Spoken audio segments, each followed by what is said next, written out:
क्या आपको पता है कैसे हुई त्रयंबकेश्वर ज्योतिर्लिंग की उत्पत्ति और क्या है इस ज्योतिर्लिंग के स्थापित होने की पूरी कहानी?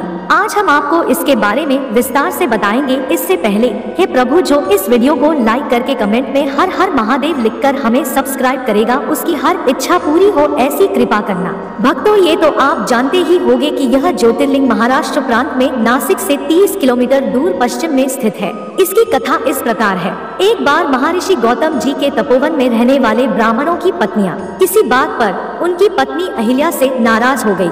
उन्होंने अपने पतियों को ऋषि गौतम जी का अपकार करने को प्रेरित किया। उन ब्राह्मणों ने इसके निमित्त भगवान गणेश जी की आराधना की।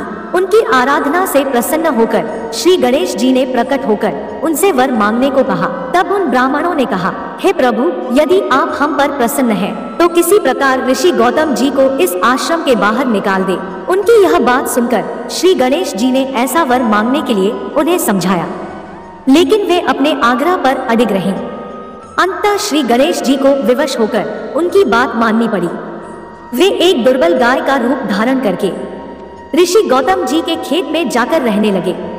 गाय को फसल चरते देखकर बड़े नरमी के साथ हाथ में दृढ़ लेकर उसे हाँकने के लिए आगे बढ़े। उस दृढ़ का स्पर्श होते ही वह गाय वहीं मरकर गिर पड़ी। अब तो बड़ा हाहाकार मच गया। सारे ब्राह्मण एकत्र हो गौ हत्यारा कहकर ऋषि गौतम की भर्त्सना करने लगे। सभी ब्राह्मण ने कहा कि आपको यह आश्रम छोड़ कहीं अन्यत्र चले जाना चाहिए। गौ हत्यारे के निकट रहने से हमें भी पाप लगेगा। विवश होकर ऋषि गौतम अपनी पत्नी अहिल्या के साथ वहां से एक कोस दूर जाकर रहने लगे, लेकिन उन ब्राह्मणों ने वहां भी उनका रहना दूभर कर दिया। वे कहने लगे, गौ हत्या के बाद आपको अब वेद पाठ व यज्ञ करने का कोई अधिकार नहीं। ऋषि ने उन ब्राह्मणों से प्रार्थना की, आप ही इसका कोई उपाय बताएं। तब उन्होंने कहा कि आप अपने पाप को सर्वत्र बताते हुए 3 बार पूरी पृथ्वी की परिक्रमा करें, फिर लौटकर यहाँ 1 महीने तक व्रत करें। इसके बाद ब्रह्मगिरी की 101 परिक्रमा करने के बाद आपकी शुद्धि होगी, अथवा यहाँ गंगा जी को लाकर उनके जल से स्नान करके 1 करोड़ पार्थ शिवलिंग से शिवजी की आराधना करें। इसके बाद पुनः गंगा जी में स्नान करके इस ब्रह्मगिरी की 11 बार परिक्रमा करें। फिर 100 घड़ों के पवित्र जल से पार्थ शिवलिंग को स्नान कराने से आपका उद्धार होगा। ब्राह्मणों के कथानुसार महर्षि गौतम जी ने सारे कार्य पूरे किए। उन्होंने अपनी पत्नी के साथ पूर्णतया तल्लीन होकर भगवान शिव जी की आराधना की। इससे प्रसन्न हो भगवान शिव ने प्रकट होकर उनसे वर मांगने को कहा।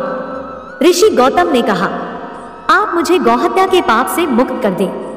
तब शिव जी ने कहा, हे गौतम, आप सर्वथा निष्पाप हो। गौहत्या का अपराध आप पर छल पूर्वक लगाया गया था।